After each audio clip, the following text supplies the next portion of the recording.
তখন আল্লাহর নবী বললেন, আদম সন্তান, খেজুরের ছাল হলেও অল্প থেকে অল্প কিছু দান করে হলেও জাহান্নাম থেকে বাঁচো। মানে পৃথিবীতে সবচেয়ে শক্তিশালী ইবাদত হলো দান। সালাত দিয়ে জাহান্নাম থেকে বাঁচা যায় না, হজ দিয়ে জাহান্নাম থেকে বাঁচা যায় না, তাসবিহ তাহলিল জিকির আজকার দিয়ে জাহান্নাম থেকে বাঁচা যায় না। জাহান্নাম থেকে বাঁচা যায় একটা শক্তিশালী পাওয়ারফুল ইবাদত দিয়ে, তার নাম দান। আপনি সালাত আদায় করলেন, আপনার মায়ের কোনো উপকার হবে না, কবরে আছে। হজ করলেন, মায়ের কোনো উপকার হবে না, কবরে আছে। আপনি তাসবিহ তাহলিল জিকির আজকার করলেন, আপনার মায়ের কোনো সুবিধা হবে না, কবরে আছে। আপনি বললেন যে মাদ্রাসার সভাপতি সাহেব, আমি আমার মায়ের নামে 5,000 টাকা দান করলাম, আপনি তার হাতে দিয়েছেন, প্রকাশ করিয়েন না। তেমন দেওয়ার সাথে সাথে কবরের শাস্তি বন্ধ হয়ে গেছে। এ কথা আমি বলিনি, এ কথা মুহাম্মদ সাল্লাল্লাহু আলাইহি ওয়াসাল্লাম বলছে। ডান দিকে লক্ষ্য করলে কর্ম দেখতে পাবে, বাম দিকে লক্ষ্য করলে কর্ম দেখতে পাবে, সামনে গিয়ে লক্ষ্য করলে জাহান্নাম দেখতে পাবে। সম্মানিত দিনী ভাই বোন, দেখাচ্ছিলাম খাদিজাকে। খাদিজা শয়তান নন, খাদিজা আয়েশার চেয়ে দামি মহিলা ইনশাআল্লাহ। তাই কোরআন হাদিসে প্রমাণ হয়। এই দেখেন, একটু একটু একটু, এই যে দেখেন, এখন বলছি, আয়েশা জি হাজা জিব্রাইল ইকরাইকা সালামা, এই যে জিব্রাইল তোমাকে সালাম দিল। আয়েশা জি, এই যে জিব্রাইল তোমাকে সালাম দিল। তখন আয়েশা রাদিয়াল্লাহু আনহা বলছেন, ওয়ালাইহিস সালাম ওয়া রাহমাতুল্লাহি ওয়া বারাকাতুহু। জিব্রাইল কো সালাম, তার উপরে শান্তি, তার উপরে বরকত, তার উপরে শান্তি, তার উপরে রহমত। আপনি তো দেখতে পান, আমরা তো দেখতে পাই না। কই জিব্রাইল? আপনি তো বলছেন এই যে এই যে জিব্রাইল তোমাকে সালাম দিল। তিনজন এক খাটে, তিনজন এক লেপের নিচে। যেখানে মোহাম্মদ, সেখানে আয়েশা রাদিয়াল্লাহু তাআলা আনহা, সেখানে জিব্রাইল। এক খাটে তিনজন, এক লেপের নিচে তিনজন। নবী দেখতে পান, কিন্তু আয়েশা দেখতে পান না। আয়েশা রাদিয়াল্লাহু তাআলা আনহা নবী নন, কাজেই জিব্রাইলের সাথে নবী ছাড়া কারো সাক্ষাৎ হবে না। তাই বলছেন, আপনি তো দেখতে পান, আমরা তো দেখতে পাই না। আপনি তো দেখতে পান, আমরা তো দেখতে পাই না। ঠিক আছে, জিব্রাইল কো সালাম, তার উপরে শান্তি, তার উপরে রহমত। ঠিক আছে, জিব্রাইল কো সালাম, তার উপরে শান্তি, তার উপরে রহমত। এইবার আপনি বলেন, দুটাই বুখারী মুসলিমের হাদিস। এইবার তো আল্লাহ রাসূল বললেন না, আয়েশা আল্লাহ তোমাকে সালাম দিয়েছে। না, তফাৎ বুঝতে পারেননি। আগের হাদিসে কি ছিল? খাদিজা রাদিয়াল্লাহু আনহার ব্যাপারে আল্লাহ সালাম দিয়েছেন। আর এবার আল্লাহর কথা নেই। এবার কে সালাম দিয়েছে? জিবরাইল আলাইহিস সালাম। তাহলে তফাৎ বোঝা যায় না। ওটাও বুখারী মুসলিমের হাদিস, এটাও বুখারী মুসলিমের হাদিস। আর একটু এখানে বলি, উপস্থিত বৈঠকের মুসলিম বোন, এই মেয়ে কথা বলছো কেন? আপনি একজন দ্বীনী বোন, আপনার জন্য আমি এসেছি এত কষ্ট করে, আপনি কথা বলছেন কোন শরমে? আর একজন আপনার গায়ের ওপর দিয়ে চলে গেলে মুখখান খুলবেন না, একবারে মুখ টোটালাই বন্ধ রাখবেন। কেউ তো এসেছে ঢং ঢং করে, টোটো বনকায় এসেছে, চলে গেছে। ও কি ভালো হয়েছে? আপনি এসেছেন, গল্প করলেন, চলে গেলেন, এটা কি হলো? আমি কি আপনাকে কোনো কাহিনী শোনাতে এসেছি? আর একজন আপনাকে গালি দিয়ে, আপনার গায়ের ওপরে পা দিয়ে চড়ে চলে গেলে মুখ খুলবেন না, ফল ভালো হবে। আর চিরদিনই মুখ বন্ধ রাখবেন। প্রতিবেশীর সাথে কোনোদিন ঝগড়া করবেন না, প্রতিবেশী মহিলার সাথে ঝগড়া করবেন না, জায়ের সাথে কোনোদিন ঝগড়া করবেন না, শাশুড়ির সাথে কোনোদিন মুখ খুলবেন না। মুখ বন্ধ রাখেন, ফল ভালো হবে। মুখ খুলবেন, ফলাফল জাহান্নাম হবে। মুখই জাহান্নামে নিয়ে যায় মানুষকে। আল্লাহ নবী বলছেন, সঙ্গী সাথী বলতে পারো মানুষকে পিছন দিক থেকে ধাক্কা মারে জাহান্নামে নিক্ষেপ করে কি? সঙ্গী সাথী বলতে পারো মানুষকে পিছন দিক থেকে ধাক্কা মারে জাহান্নামে নিক্ষেপ করে কি? সঙ্গী সাথী বলতে পারো মানুষকে পিছন দিক থেকে ধাক্কা মারে জাহান্নামে নিক্ষেপ করে কি? বলতে বলতেই জিভাটা ধরে নিয়েছেন আল্লাহ নবী নিজেই। জিভা মানুষকে পিছন দিক থেকে ধাক্কা মারে জাহান্নামে নিক্ষেপ করে। মুখ বন্ধ রাখেন, ফলাফল ভালো হবে। 4 নম্বরে বলেছি, দোকানে বসে আড্ডা পিটবেন না। যেখানে দুইজন বসে আছে সেখানে বসবেন না। ওই কথা নিয়ে কথা এসেছে, সাবধান। চিরদিনের জন্য তওবা করে উঠতে হবে। যেমন ভাবে ওই ডুলি বিবি যেমন ভাবে থোবড়া এই শব্দগুলোর উপরে পেশাব করে দিয়ে উঠে যাবো, আর কোনোদিন হবে না আমার বাড়িতে, ঠিক তেমনি ভাবে কান ধরে বলে উঠতে হবে, আস্তাগফিরুল্লাহ ওয়া আতুবু ইলাইহি। জিন্দেগিতে কোনোদিন দোকানে যেখানে দুইজন বসে আছে সেখানে বসবো না। আসসালামু আলাইকুম দোকানদার সাহেব। হ্যাঁ, কি বলছিলেন? 1 কেজি লবণ দেন, 250 মরিচ দেন। হয়েছে? জি, এই যে টাকা নেন। আসসালামু আলাইকুম। দোকান করা বুঝলেন না? দোকানের প্রয়োজনতে যেতে হবে, যাবেন আসসালামু আলাইকুম, জিনিস নিয়ে ফিরবেন আসসালামু আলাইকুম। সালাম দিতে শিখতে হবে, সালাম দিতে বাধ্য। সবাই সবাইকে সালাম দিতে জরুরি। স্ত্রীকে সালাম দিবে স্বামী, স্বামীকে সালাম দিবে স্ত্রী। দোকানদারকে সালাম দিবেন আপনি, আবার ফেরত আসবেন, দোকানদারকে সালাম দিয়ে আসবেন, ওখানে বসবেন না। কথা রক্ষা করেন, ভালো হবে। আল্লাহ রাসূল একদিন বলছেন, কাইফাবে কুমাবে জামানিন, তোমাদের কি হবে, যুগের কি হবে, তোমাদের কি হবে, যুগের কি হবে, তোমাদের কি হবে, যুগের কি হবে। এই যে উবকে তুমি হোসালাতে মিনে না আসে, যেদিন তোমরা থাকবে আগাছার মাঝে, কেউ ভালো থাকবে না, সবাই হবে খারাপ। মাওলানা সাহেব টাকা মেরে খাই, হেড মাওলানা টাকা মেরে খাই, হেডমাস্টার টাকা মেরে খাই, চেয়ারম্যান, মেম্বার, এমপি, মন্ত্রী, যে যেখানে আছে টাকা মেরে খা, আত্মসাৎ করে, কারো আদা ঠিক থাকবে না, সবাই পশু প্রাণীর মতো হবে। 3 শ্রেণীর মানুষের সাথে আল্লাহ কথা বলবেন না, 3 শ্রেণীর মানুষের সাথে আল্লাহ কথা বলবেন না, 3 শ্রেণীর মানুষের সাথে আল্লাহ কথা বলবেন না। সে যত বড়ই পরহেজগার হোক না কেন, সে যত বড়ই নেতা হোক না কেন।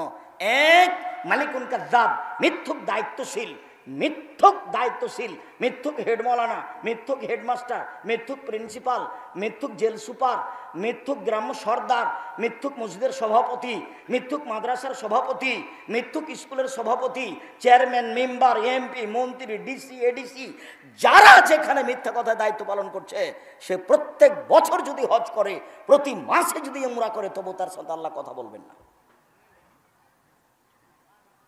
2 শাইখুন জানিন, বেশি বয়সে জেনা করে যে, বেশি বয়সে জেনা করে যে, তার সাথে আল্লাহ কথা বলবেন না। 3, টাকনুর নিচে কাপড় পরে যে, পায়জামা প্যান্ট লুঙ্গি টাকনুর নিচে পরে যে, 24 ঘন্টার মধ্যে প্যান্ট কেটে নিতে হবে, কেটে নিতে হবে, উল্টে রাখা অভ্যাসে পেশাব করে দিতে হবে। এই ছেলে, তোমার মা তো দায়িত্ব পালন করে না, তোমার মা তো পরিবারকে ধ্বংস করতে এসেছে, তোমার বাপ তো দায়িত্ব পালন করে না, তোমার বাপ এই পরিবারকে ধ্বংস করছে নিজে হাতে। আল্লাহ নবী বলছেন যে একটা লোক বাতি জ্বালিয়েছে, আলো জ্বালিয়েছে, এই কীট পতঙ্গগুলো সব ওখানে গিয়ে পড়ে যায়, সব মরে যাচ্ছে, আর আমি সবকে খালি জোর করে ঠেকাচ্ছি, জোর করে ঠেকাচ্ছি, জোর করে ঠেকাচ্ছি, কিন্তু থামাতে পারছি না, সবাই যাচ্ছে, পুড়ে যাচ্ছে। তোমার বাপ মাকে ঠেকাতে হতো, কিন্তু তোমার বাপ মা আরো আগুনে ছেলে মেয়েকে কি করছে, ঠেলে দিচ্ছে। তোমার বাপ দেখে না প্যান্টটা ছোট আছে, তোমার মা তোমার ছোট ভাইয়ের প্যান্টটা রোজ পরিষ্কার করে দেয়, তোমার মা পরিয়ে দেয়। এটা তোমার মা, এটা তোমার মা নয়, এ হলো সৎ মা। এটা তোমার মা নয়, এটা তোমার খালা। এ কথাই ঠিক, যদি যে কথাটা 100% সত্য নয়। কেন? ওটা তোমার মা, এটাই তো সত্য, কিন্তু তোমার মা তো দায়িত্ব পালন করে না। ও কিসের মা? মা কাকে বলে? মা হচ্ছে যে ছেলেদের মেয়েদের উপরে পাহারা দিবে। হাদিস ভুলে যাচ্ছেন? জাবের রাদিয়াল্লাহু তাআলা আনহু বলছেন, যুদ্ধ থেকে আসছিলাম, মদিনায় ঢোকার আগে আল্লাহ রাসূল বলেন, এই সবাই এখানে থামো, এই শোনো, সবাই এখানে বসো। আমি বললাম, আল্লাহর নবী, আমি নতুন বিবাহ করেছি, বাড়ি যেতে অনুমতি দেন। ও, তুমি নতুন বিবাহ করেছ? কুমারী মেয়ে বিবাহ করেছ না তালাক প্রাপ্তা মেয়ে বিবাহ করেছ? আল্লাহর নবী, আমি তালাক প্রাপ্তা মেয়ে বিবাহ করেছি। আরে হাল্লা বিক্রম তুলায় বোকা, তুমি কুমারী মেয়ে কেন বিবাহ করলে না? তুমি তার সাথে খেলতে, ও তোমার সাথে খেলতো। আরে তুমি কুমারী মেয়ে কেন বিবাহ করলে না? তুমি তার সাথে খেলতে, ও তোমার সাথে খেলতো। তুমি কুমারী মেয়ে কেন বিবাহ করলে না? তখন সাহাবী বলছেন, আল্লাহর নবী, আমার বাপ ওহুদের যুদ্ধে শহীদ হয়েছেন 12 জন, 8 জন মেয়ে রেখে, 8 জন, 9 জন, 6 জন, কোন হাদিসে 6 জন, কোন হাদিসে 9 জন। এতগুলো মেয়ে রেখে আমার বাপ শহীদ হয়ে গেছেন। আমি আমার মেয়ে বোনদের সমবয়সের মেয়েকে বিবাহ করতে চাইনি 4টা কারণে। এই ছেলে, খুব খেয়াল করো, আপনি আমার দিনী ভাই, আপনি আমাকে দেখতে পান আর না পান এক খেয়ালে চেয়ে থাকবেন, পা নড়াছড়া করবেন না, কথা যেন 19-20 না হয়।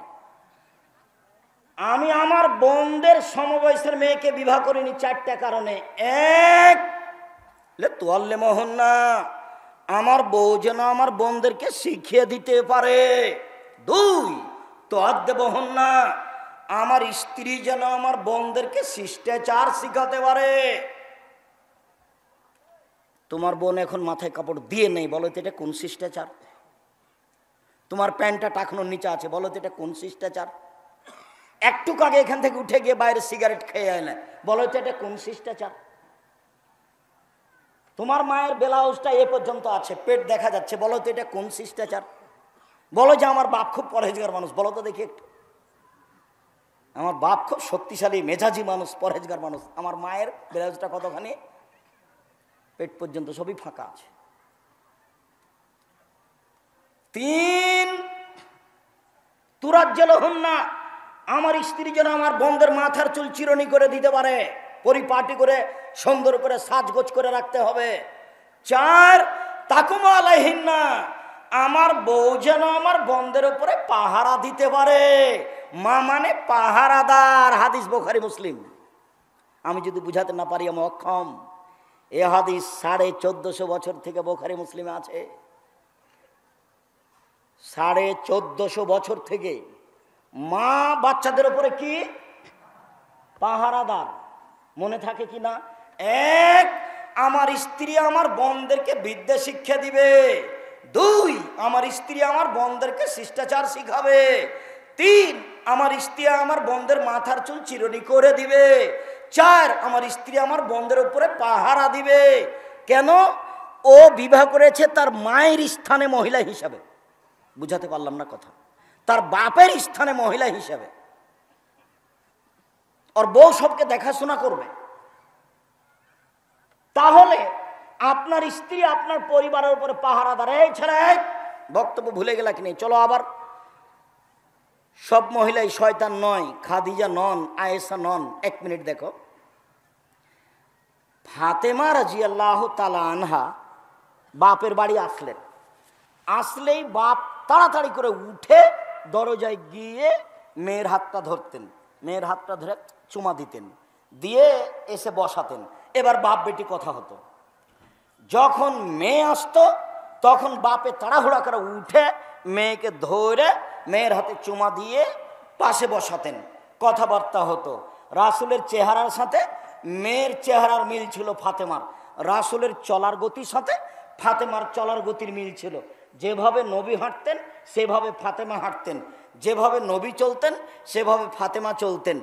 একদিন আল্লাহর নবীর কাছে ফাতেমা আসলেন, তো ফাতেমাকে জড়িয়ে কাছে নিয়ে বললেন, কি যেন বললেন, একবার হামাও করে কেঁদে উঠলেন। আবার জড়িয়ে কাছে নিলেন, কি যেন বললেন, খুব খুশি হেসে উঠলেন। কথা শেষ। আয়েশা রাদিয়াল্লাহু, ফাতেমা বলো তো ফাতেমা, আল্লাহর নবী তোমাকে কি বললেন যে তুমি হেসে উঠলে, তুমি কেঁদে উঠলে? বলো তো ফাতেমা, তোমাকে কি বললেন? আয়েশা রাদিয়াল্লাহু তাআলা সবসময় নিজের মানটাকে খুব দামি মনে করেন। তো এখন তো দেখছেন কি বললেন, গোপন কথা যেটা আমি বুঝতে পারলাম না। তখন ফাতেমা বলছেন, না না না না না, আমার আব্বার গোপন কথা প্রকাশ করব না, আমার আব্বার গোপন কথা প্রকাশ করব না। আচ্ছা ঠিক আছে। তো যেদিন আল্লাহর নবী খালি মাটি দিয়ে সবাই বাড়িতে এসেছে, মাটি দিয়ে যখন বাড়িতে এসেছে তখনই আয়েশা রাদিয়াল্লাহু তাআলা আনহা বলছেন, বলো তো ফাতেমা, এখন তো তোমার আব্বা মারা গেছেন, সেই দিন আল্লাহর নবী কি বলেছিলেন যাতে তুমি হেসে উঠেছিলে, যাতে তুমি কেঁদে উঠেছিলে? কথা কি বুঝতে পারছেন? এইবার ফাতেমা বলছেন, প্রথমবারে আমার আব্বা আমাকে বললেন আমার সময় শেষ, আমি এখন দুনিয়া থেকে চলে যাব, তাই আমি হামাও করে কেঁদে উঠেছিলাম। পরের বারে বললেন, ফাতেমা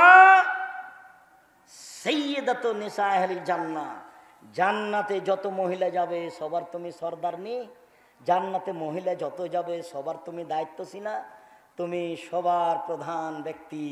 বলার সাথে সাথে আমি হেসে উঠেছি। এবার সম্মানে কে চলে গেল? ফাতেমা রাদিয়াল্লাহু তাআলা চলে গেল। তখন আল্লাহ রাসূল একটা কথা বলেছেন, হ্যাঁ সবার দায়িত্বশীল ফাতেমা, এ কথাই ঠিক, তবে ইল্লা বিনতা ইমরান, ইল্লা মারিয়াম, ইমরানের মেয়ে মারিয়াম, ইমরানের মেয়ে মারিয়াম সবার দায়িত্বশীলা, সবার দায়িত্বশীলা ফাতেমা, এ কথাই ঠিক। কিন্তু ইমরানের মেয়ে মারিয়ামের দায়িত্ব ছিল তিনি নন। মারিয়ামের পার্সোনাল মর্যাদা রয়েছে, যেই মর্যাদার ধারে কাছে কেউ যেতে পারছে না। খালু বলছেন, মারিয়াম, জি খালু, তোমার কাছে অসময়ের ফল কোথা থেকে আসলো? দেখি শীতের দিনে ফজলিয়াম ছিল না, আপনারা ধরে বসিয়েন না। কি খবর মারিয়াম, তোমার কাছে অসময়ের ফল কেন? দেখি শীতের দিনে ফজলিয়াম। তখন মারিয়াম বলছেন, হাজা মিন ইনদিল্লাহ, এটা আল্লাহর পক্ষ থেকে এসেছে, আল্লাহ আমাকে রুজি দেন। এবার দেখেন তো মর্যাদা কার বেশি হয়ে চলে গেল। খাদিজার জন্য তো জান্নাত বানানো আছে, যাবেন, আর জান্নাতের ফল সরাসরি ভোগ করছেন কে? মারিয়াম। এর সে কোরআন মাজিদের আয়াত। মারিয়ামের মর্যাদা অনেক অনেক অনেক উপরে। যখন ফাতেমাকে দেখালেন আল্লাহ নবী, তখন মারিয়ামকে বের করে নিলেন। এই শোনো, হ্যাঁ তুমি সবারই দায়িত্বশীল মহিলা ফাতেমা, তবে মারিয়াম। কথা বুঝা গেল না মনে হয়? সম্মানিত দিনী ভাই বোন, মহান আল্লাহ বলেন, ইয়া আইয়ুহান নবী কুল্লি আজওয়াজিকা ওয়া বানাতিকা নিসাইল মুমিনিন ইদরিনা মিন জালাবিবিহিন্না। মুহাম্মদ সাল্লাল্লাহু আলাইহি সাল্লাম আপনি মুসলিম মহিলাদের আদেশ করে দেন, তারা যখন বাড়ি থেকে বের হবে তখন চাদর গায়ে দিয়ে বের হবে। চাদর গায়ে লাগবে।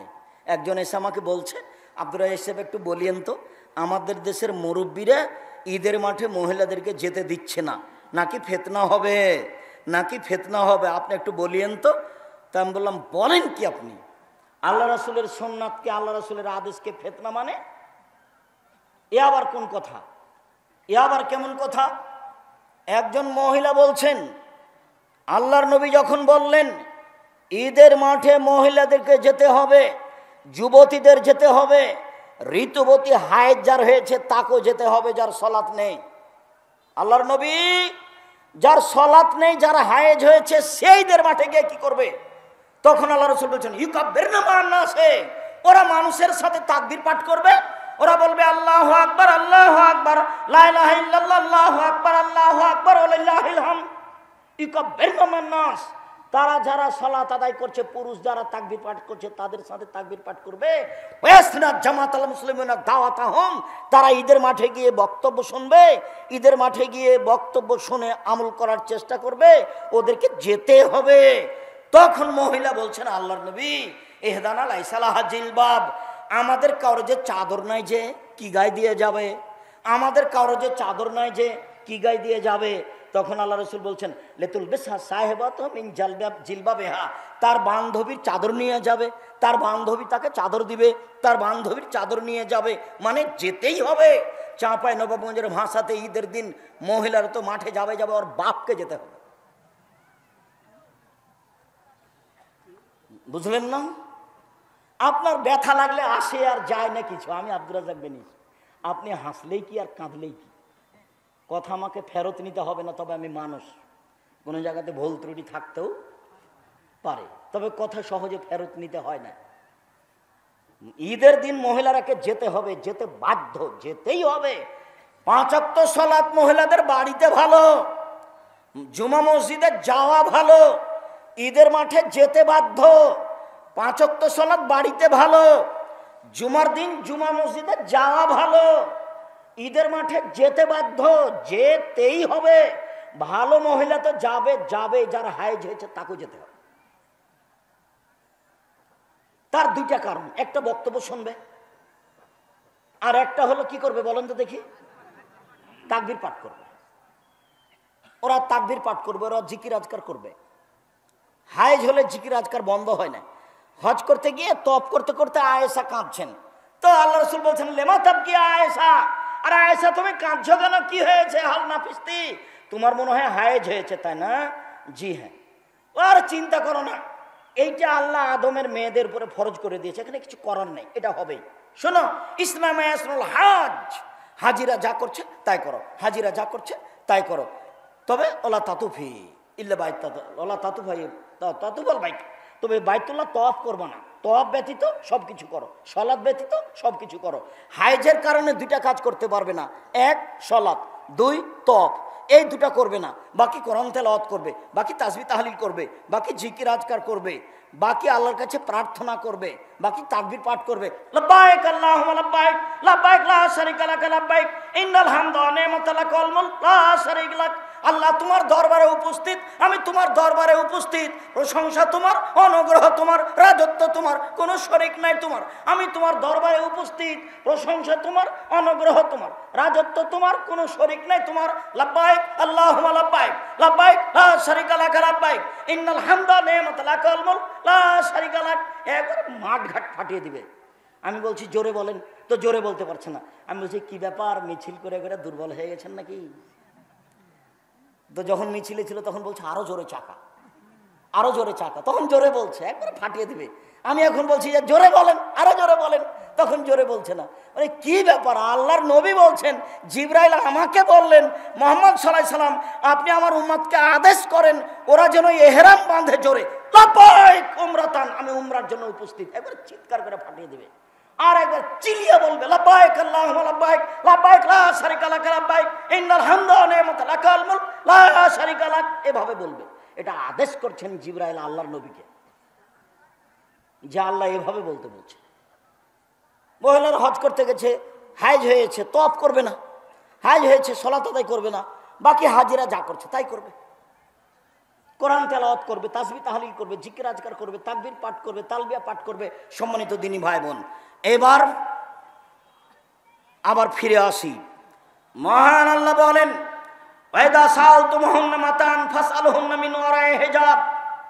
পৃথিবীর মানুষ মহিলাদের সামনাসামনি কোনো জিনিস নিয়ে নাও, অন্তরাল থেকে নাও, আট থেকে নাও, কথা বললে আট থেকে নাও, অন্তত বোরকা পর্দা করে নাও। বলেন তো গার্লস স্কুলের হেডমাস্টারের কি হবে? আচ্ছা হেডমাস্টার সাহেব, আপনার সাথে একটা কথা, যে ফাজল ইবনে জারির রাদিয়াল্লাহু তাআলা আনহু বলছেন, সালতু রাসূলুল্লাহ সাল্লাল্লাহু আলাইহি ওয়াসাল্লাম নাজরিল ফাজাতে, আমি মহিলার উপরে হঠাৎ চোখ পড়ে যাওয়া সম্পর্কে জিজ্ঞাসা করলাম, আল্লাহর নবী মহিলার উপরে যদি হঠাৎ চোখ পড়ে যায় তাহলে কি করব? আল্লাহর নবী বলেন তো, মহিলার উপরে যদি হঠাৎ চোখ পড়ে যায় তাহলে কি করব? তখন তিনি বলছেন, ফা আমারানি, আল্লাহ রাসূল আমাকে আদেশ করলেন, আন আসরে ভা বাসারি, মুখটা আমি সরিয়ে নেব।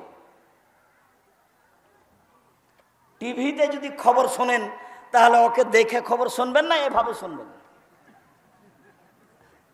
টুপি মাথায় দিয়ে তাহাজ্জুদ পড়লে হবে না, ওই তাহাজ্জুদের ওই তাসবিহ দেখাতে হবে না, অন্তর থেকে উপরওয়ালার ভয় থাকতে হবে। ভালোকে ভালো মনে করতে হবে, খারাপকে খারাপ মনে করতে হবে। তখন মনে করতে হবে এখন ঈমান আমার কাজ করছে, নইলে ঈমান কাজ করবে না। ঈমান যত বেশি হবে পাপ তত কম হবে, ঈমান যত কম হবে পাপ তত বেশি হবে। এই ছেলে, এখানে কতগুলো ছেলে আছে 5 ওয়াক্ত সালাত আদায় করে, রাতে প্রেমের গল্প করে, কেন বলো তো? ঈমান কম। কেন বলো তো? ঈমান কম। এখানে কতগুলো মহিলা আছে 5 ওয়াক্ত সালাত আদায় করে, নফল সিয়াম পালন করে, স্বামী যখন থাকে না বাড়িতে, বাপ যখন থাকে না, তখন প্রেমের গল্প করে, বলো তো কেন? ঈমান কম। ঈমান যত বেশি হবে পাপ তত কম হবে, ঈমান যত কম হবে পাপ তত বেশি হবে। ঈমান আছে কিন্তু কাজ করে না, করার পরে মনে করছে এটা খারাপই হলো, কিন্তু ঈমান দুর্বলতার কারণে এগুলো করতে পারছে না। সম্মানিত দিনী ভাই বোন, বলছিলাম রাসূল সাল্লাল্লাহু আলাইহি সাল্লাম বলেন, ইন্নার রাজুলা লা ইয়ানজুরু রাজুলা ইলা আওরাতিল রাজুলে, একজন পুরুষ একজন মহিলার পুরুষের ঢেকে অঙ্গ দেখতে, ঢাকারা অঙ্গ দেখতে পারে না। ওলা তানজুলুল মালাতে রাওলাতির মারাতে, একজন মহিলার ঢেকে রাখা অঙ্গ দেখতে পারে না। কোনো মহিলার সামনে পেশাব করতে বসতে পারে না, কোনো মহিলার সামনে পায়খানায় বসতে পারে না, কোনো মহিলা একাধিক মহিলা বাড়িতে আসবে আর তার সন্তান প্রসব হবে, সব মহিলা এসে দেখবে, এটা একেবারে টোটালে হারাম। আল্লাহর নবী বলছেন কোনো মহিলার ঢেকে রাখা অঙ্গ দেখতে পারে না। রাসূল সাল্লাল্লাহু আলাইহি সাল্লাম বলছেন, লা তুবাসিরুল মারাতু আল মারাতা, একজন মহিলার গায়ে হাত লাগিয়ে কোনো কিছু করতে পারে না, হলুদ মাখাতে পারে না। হলুদ মাখা হারাম নয়, হলুদ মাখতে পারে, তার মা মাখাবে, তার খালা মাখাবে, তার ফুফু মাখাবে, তার দাদিমা খাবে, তার বোন মাখাবে। কিন্তু অন্য কোনো গ্রামের মহিলা হাত মাখাতে পারে, হলুদ মাখাতে পারে না। চাচাতো বোন, খালাতো বোন, ফুফাতো বোন, চাচাতো বোন, খালাতো বোন, ফুফাতো বোন যদি হলুদ মাখায় তাহলে তার হাতটা কেমন নরম, শরীরটা কেমন নরম, চুলগুলো কেমন দেখতে পাবে। তখন সে তার স্বামীর সামনে বলবে ফাতেমার শরীর হাত এতই নরম। তখন তার স্বামী তাকে অন্তরের চোখে দেখবে। একটা মহিলাকে অন্তরের চোখে দেখা হারাম। বলেন তো কেমনে এভাবে হেডমাস্টারই চলে? বলো তো তুমি, তোমার বড় মোবাইলটা কেমনে চলে? কান ধরতে হবে তোবার জন্য এটা নয়, কিন্তু শক্ততার জন্য ধরে বলবে আস্তাগফিরুল্লাহ ওয়া আতুবু ইলাইহি। মোবাইল চিরদিনের জন্য তোকে ত্যাগ করলাম রে, মোবাইল তোকে চিরদিনের জন্য ত্যাগ করলাম। আপনি বলেন বিচারের মাঠে কয়েকটা সুবিধা আছে, আর তার একটা সুবিধা হলো এই, যখন বিচারের মাঠে কোনো ছায়া থাকবে না আল্লাহর ছায়া ছাড়া, তখন তুমি এই ছায়ার নিচে থাকতে পাবা। কেন? বিশেষ ছায়া তো শোনো, যে কোনো বিপদ থেকে বেঁচে যাবা। প্রেম বন্ধ করো, কথা বলা বন্ধ করো, যে কোনো বিপদ থেকে বেঁচে যাবা। যে কোনো বিপদ দেখবা যেটা তোমার জানা আছে। ওই যে তিনজন লোক রাস্তায় যাচ্ছিল না, বৃষ্টি আসলো, তখন পাহাড়ের গর্তে ঢুকে গেল। ঢুকতে একটা পাথর এসে মুখে পড়লো। তিনজনের একজন বলল বাপ মাকে ভালোবাসি, পাথরটা সরিয়ে দাও। কিছু সরে গেল। তিনজনের একজন বলল একটা লোককে কাজে নিয়েছিলাম, অর্ধেক দিন কাজ করে চলে গেল, অর্ধেক দিনের টাকা দিতে চাইলাম, নিল না। অনেক দিন পরে এসে বলছে যে অর্ধেক দিনের টাকা দেন। আমি বললাম সব নিয়ে যাও। ও বলছে আমাকে মজাক করবেন না, অর্ধেক দিনের টাকা দেন। আরে যাও, তোমাকে মজাক করিনি, সব নিয়ে যাও। আমি সব দিয়ে দিয়েছি তোমাকে সন্তুষ্ট করার জন্য, আজকে বাঁচাও। তা আল্লাহ বলছে ঠিক আছে, বাঁচিয়ে দিলাম, একটু পাথর সরিয়ে দিলাম। তৃতীয় জন বলছে আমার চাচাতো বোনের সাথে জেনার ওয়াদা হয়েছিল, আমার চাচাতো বোন বলেছিল 100টি স্বর্ণ মুদ্রা দিতে পারলে আমি জেনায় রাজি হব। আমার চাচাতো বোন ভেবেছিল আমি গরিব মানুষ, 100টি স্বর্ণ মুদ্রা সংগ্রহ করতে পারবো না। হাড় ভাঙ্গা পরিশ্রম করে 100টি স্বর্ণ মুদ্রা নিয়ে আসলাম। আমি জেনায় বসেছি, জেনা করব। তখন আমার চাচাতো বোন বলছে আব্দুল্লাহ ইত্তাকিল্লাহ, এ আল্লাহর বান্দা, তুই আল্লাহকে ভয় কর রে, জেনায় লিপ্ত হইস না, আমাকে অসতী প্রমাণ করিস না। খালি এই কথাটা বলতে কুমতা না, আমি সেখান থেকে উঠে গেছি, আমি জেনা করিনি, তুমি আমাকে বাঁচিয়ে দাও। আল্লাহ বলেন ঠিক আছে, বাঁচিয়ে দিলাম। তুমি মোবাইলে কথা বন্ধ করো। এই মেয়ে, তোমাকে বলছি, তোমার স্বভাব খারাপ। আর একজন পুরুষের সাথে কথা বলো কেন? তোমার একটু লজ্জা হয় না? তোমার একটু শরম হয় না? তুমি নিজেকে মেয়ে মানুষ মনে করো না? তুমি জাতিকে ধ্বংস করে জান্নাত কিনতে যাও? তুমি জাতিকে ধ্বংস করো আর তোমার বাপ তাসবিহ টিপে জান্নাত কিনতে যাও পরিবেশ নষ্ট করে? 24 ঘন্টার মধ্যে এই বাড়িতে শক্ত পর্দা চালু করতে হবে। উপস্থিত বৈঠকের দিনই বোন, আপনি ভারী মনে করেন না, আপনার জন্য এসেছি। বক্তব্য শুনতে আপনি এসেছেন, আমি শুধু ঢাকা থেকে এসেছি আপনার জন্যই। আপনার পরিবর্তন একান্তভাবে কামনা করি। ফ্যাশন বোরকা আর কোনোদিন গায়ে তুলবেন না। এই মেয়ে শোনো, তোমার গায়ে যে বোরকা আছে এটা তুমি আর কোনোদিন গায়ে দিও না।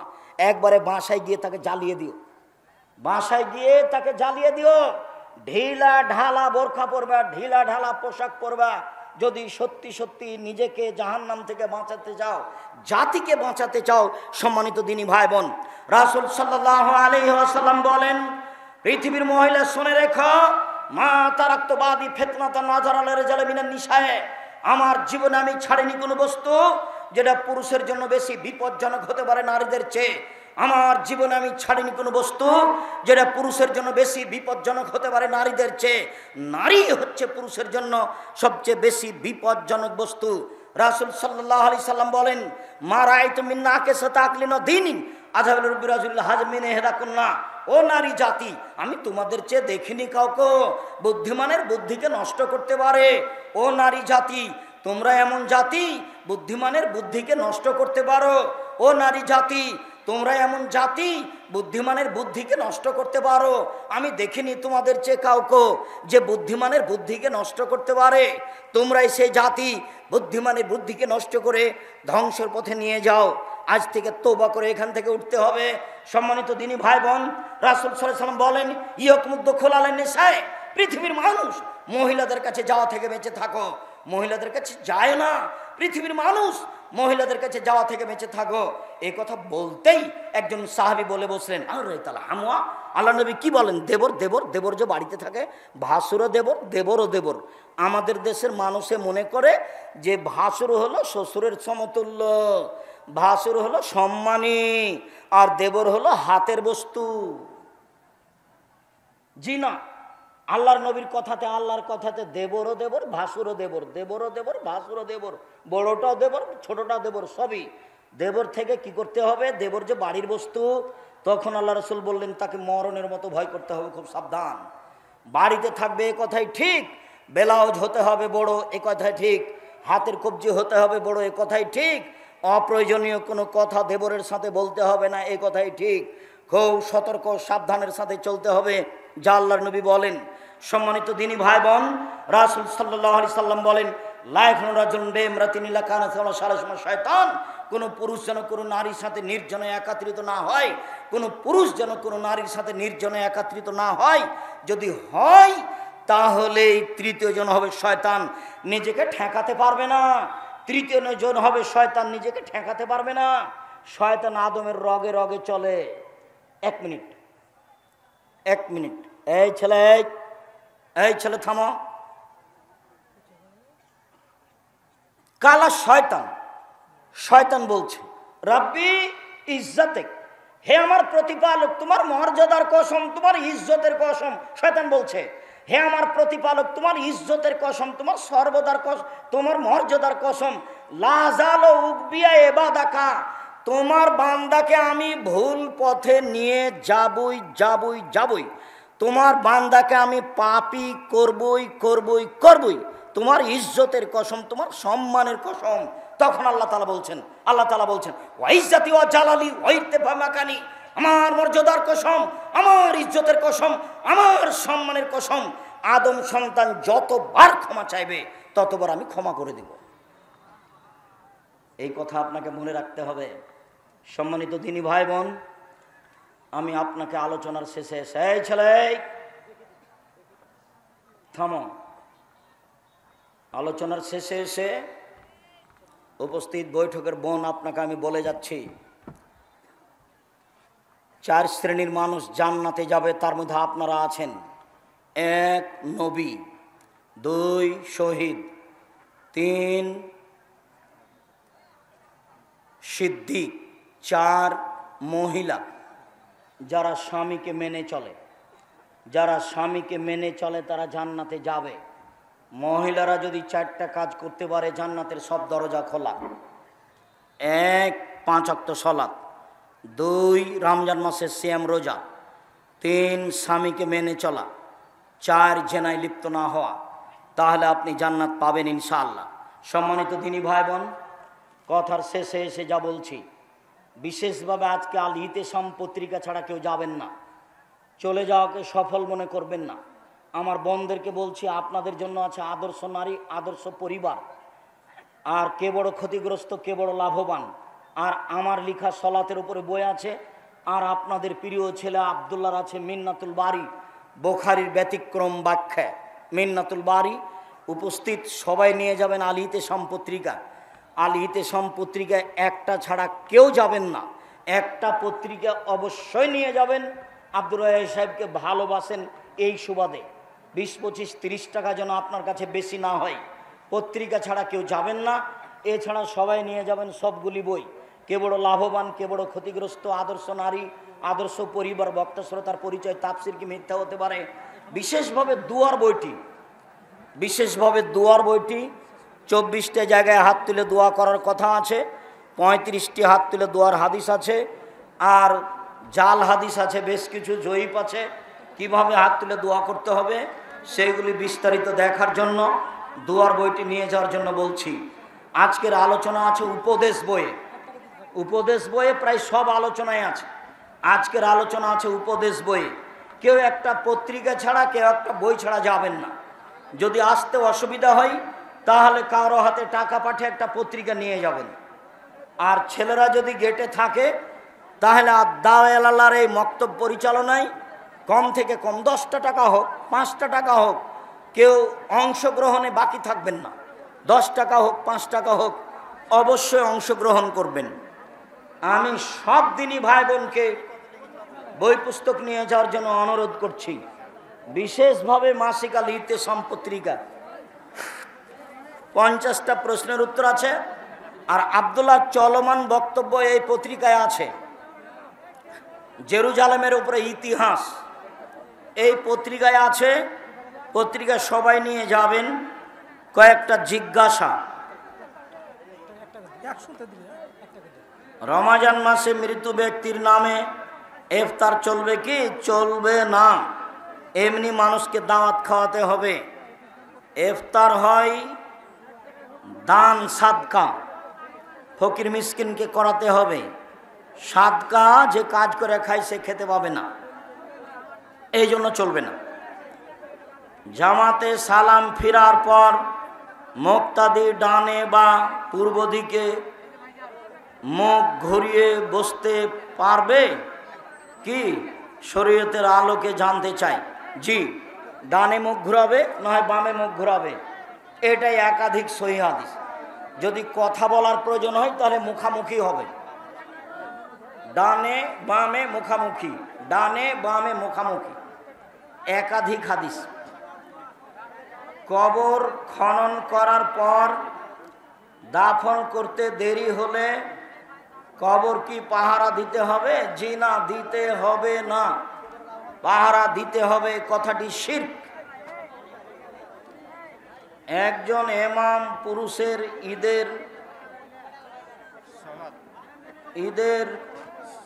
ঈদের সলাত আদায় করার পর মহিলাদের ঈদের সলাত আদায় করতে পারবে কি? আজ থেকে সাপাহার থানায় আর কোনোদিন মহিলাদের সলাত মসজিদে চলিবে না।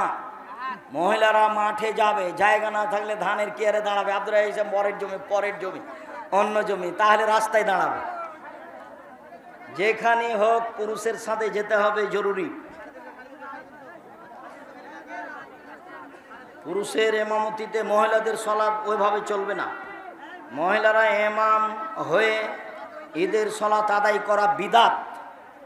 মহিলাদের ইমামতিতে ঈদের সলাত আদায় করা বিদআত। স্ত্রী মারা গেছে, স্বামী এখনো জনক্ষমতা রয়েছে, কিন্তু সন্তানেরা অর্থের লোভে দ্বিতীয় বিবাহ করাতে দিচ্ছে না, করতে দিচ্ছে। এটা হলো সন্তানদের বোকামি। বোকা ছেলে, তোমরা নিজে থেকে বাপের বিবাহ দিয়ে দাও, কালকে 24 ঘন্টার মধ্যে দিয়ে দিবা। তার অসুবিধা তুমি বুঝো। তোমার বাপকে বলো, আব্বা আমরা দেখে একটা বিবাহ দিয়ে দিই। ভাগ্য নিয়ে আমি এসেছি আব্বা, ভাগ্য ছেড়ে আসিনি। কথা বুঝতে পারলে না মনে হয়? তুমি কি ভাগ্য নিয়ে এসেছো না রেখে চলে এসেছো? তো রেখে যদি আসনি, নিয়ে এসেছো, তোমার ভাগ্যে যা আছে হবে। তোমার বাপের জমি নিয়ে তোমাকে কিছু করতে হবে কেন? ওটা তো কাপুরুষের পরিচয়। নিজে কিছু করে খাও, সাবধান। আসসালামু আলাইকুম। পুরুষের জন্য লাল এবং হলুদ পোশাক জায়েজ কি? হলুদ চলবে না, লাল না পরা ভালো। হলুদ চলবে না, না জায়েজ, লাল না পরা ভালো। আমি স্কুলে পড়ি, আমি কি আমার কেউ মারা গেলে জানাজার নামাজ আদায় করাতে পারবো? পারবা। যেই পড়তে পারবে ভালো, সেই ইমামতি করবে। হুজুর আসসালামু আলাইকুম, প্যারায় হওয়া লোকের পিছনে নামাজ হবে? হবে। মিথ্যা কথাও বড় পাপ, প্যারায় হওয়াও বড় পাপ। দোকানে বসে আড্ডা পিটাও বড় পাপ, গিবাত করাও বড় পাপ, প্যারায় হওয়াও বড় পাপ। কোনোটা চেয়ে কম নয়।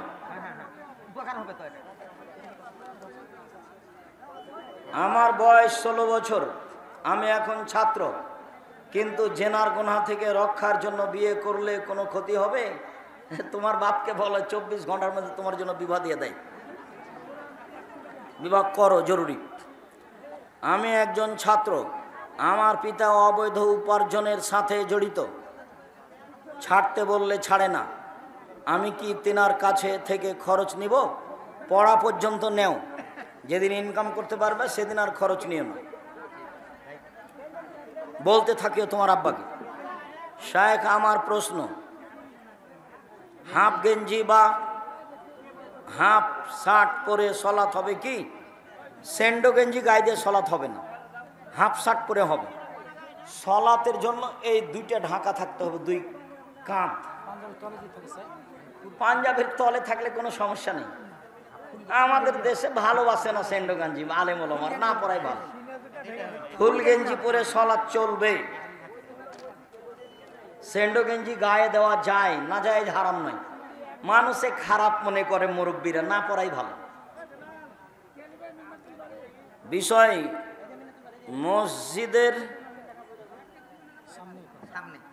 মসজিদের সামনের কাতার বাদ দিয়ে মধ্যের কাতার কি পিছনের কাতারে জামাত করা যায় কি? যাবে।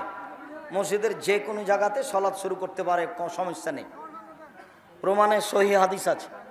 আব্দুল্লাহ বিন ওমর মসজিদে ঢুকেই আগে 2 রাকাত পড়তেন, একটু আগিয়ে গিয়ে আবার পড়তেন, আর একটু আগিয়ে গিয়ে আবার পড়তেন। দিনে রাতে 100 বার কোন তওবার দোয়াটি করব? আস্তাগফিরুল্লাহ ওয়া আতুবু ইলাইহি 100 বার। আস্তাগফিরুল্লাহ আল্লাযী লা ইলাহা ইল্লা হুয়াল হাইয়ুল কাইয়্যুম ওয়া আতুবু ইলাইহি 100 বার। রব্বিগফিরলি ওয়া তুব আলাইহি ইন্নাকা আনতাত তাওয়াবুল গাফুর 100 বার। যখন যেটা মনে চায় বলবেন। আমাদের মসজিদে ফজর নামাজের পর একসাথে সকল মুসাল্লি জোরে সূরা ইয়াসিন সহ আরও অনেক দোয়ার আমল করে। এগুলো নাজায়েজ, বিদাত, হারাম কাজ। এসব এলাকায় সাপাহারে চলবে না, বৃহত্তর রাজশাহীতে এসব আমল চলবে না। বেদাতি এলাকায় যেতে হবে। নিজের মতো সলাত হয়ে গেছে, নিজের মতো তাসবিহ তাহলিল করবেন, নিজের মতো কোরআন তেলাওয়াত করবেন। ফরজ সালাতের সময় ইমাম সাহেব তেলাওয়াত করিতেছে এমন সময় পিছনে মুসল্লির কান্না চলে আসে, অথচ সে কোরআনের অর্থ বুঝে না। অর্থ বুঝুক আর না বুঝুক, কান্না আসবে, এটাই ভালো। কান্না সবারই আসা উচিত। অর্থ না বুঝা পড়তে পারে না যে বলেছে, মহিলা বৈঠকে ওর বাপও জানেন। যারা বড় বড় মুফাসসির তারাই ভালো বুঝতে পারেনি, তার অবুঝটাকে রেখে চলে গেছে কলমে। কেন উনি বললেন যে কোরআন বুঝতে না পারলে কোরআন পড়া হবে না? এটা তো মারাত্মক ভুল কথা। কোরআন বুঝতে পারুক আর না পারুক, কোরআন পড়া শুরু হলে কান্নাকাটি করবে, এটাই সুন্নাত। শায়েখ, আমার প্রশ্ন, মৃত্যুর পর দান কবুল হবে কি? জি হবে। বুখারী মুসলিমের হাদিস। আল্লাহ নবী বলেন, আমার মা হঠাৎ মারা গেছে, কথা বলতে পারলে দান করতে না, আমি আমার মায়ের জন্য দান করব, তার কি নেকি হবে? আল্লাহ রাসূল বলেন, নাম আল্লাহ হাসাব, হ্যাঁ তুমি দান করো, তার নেকি হবে। অতএব বাপ মায়ের জন্য, দাদা দাদির জন্য দান করবেন যতক্ষণ বেঁচে আছেন। আপনি চলে গেলে আপনার ছেলে মেয়ে করবে না। আপনি নিজে আপনার বাপ মাকে ভুলিয়েন না, আপনার দাদা দাদিকে ভুলিয়েন না। আমার পরামর্শটা গ্রহণ করিয়েন। সালাতে সালাম ফিরার পূর্বে বলিয়েন, রব্বির হামহুমা কামা রাব্বায়ানি সাগীরা। প্রতিদিন না হলে 10 দিন পর, না হলে 15 দিন পর, না হলে মাসে একদিন খেয়াল করে বাপ মায়ের জন্য কিছু দান করবেন। 10 টাকা হোক, 10,000 টাকা হোক, যেভাবে হোক বাপ মায়ের নামে, দাদা দাদির নামে দান করেন। চলে যাওয়া মানুষেরা আপনাদের দিকে চেয়ে আছে। সম্মানিত দিনী ভাই বোন, আজকের গুরুত্বপূর্ণ আলোচনা আন্তরিকভাবে মূল্যায়ন করার অনুরোধ জানাই।